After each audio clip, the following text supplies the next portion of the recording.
Hi hello friends, welcome to A time cinema జిగ్రీస్ movie review. ఈ వీడియోని ఒక like చేసి కొత్త వచ్చిన వాళ్ళైతే మన ఛానల్ని సబ్స్క్రైబ్ చేసుకోండి ఫ్రెండ్స్. మూవీ రన్ టైం వచ్చేసి 2 hours 27 minutes ఉంది. సినిమాటోగ్రఫీ అండ్ బ్యాక్గ్రౌండ్ మ్యూజిక్ ఓకేగా ఉంది. బేసిక్ స్టోరీ లైన్ ఏంటంటే నలుగురు ఫ్రెండ్స్ కలిసి ఫోన్ అండ్ మనీ లేకుండా గోవాకి వెళ్ళాలని అనుకుంటారు. ఆ వెళ్ళే దారిలో ఏం జరిగిందనేదే basic story line.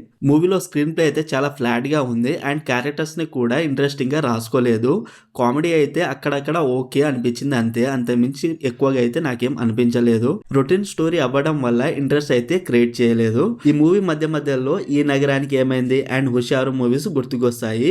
Movie run time కొంచెం ఎక్కువ ఉండడం వల్ల స్లో అండ్ లాగ్ గా అనిపించింది. కొంచెం రన్ టైం తగ్గించుంటే బాగుండేది. మూవీ స్టార్టింగ్ ఓకే, తర్వాత స్లో అండ్ లాగ్ గా అనిపించింది. ఫస్ట్ హాఫ్ అయితే బోరింగ్ గా అనిపించింది. సెకండ్ హాఫ్ కూడా అలానే ఉంది. Slow screen play and boring writing. Overall movie నాకైతే నచ్చలేదు ఫ్రెండ్స్. కొంతమందికి ఈ మూవీ నచ్చుతుందేమో. మరి మీరు ఈ మూవీని చూసుంటే మీకు ఎలా అనిపించిందో కామెంట్ చేయండి ఫ్రెండ్స్. Streaming on Sun NXT. మరిన్ని మూవీ రివ్యూల కోసం మన ఛానల్ని సబ్స్క్రైబ్ చేసి బెల్ ఐకాన్ ఆన్లో పెట్టుకోండి. Thank you.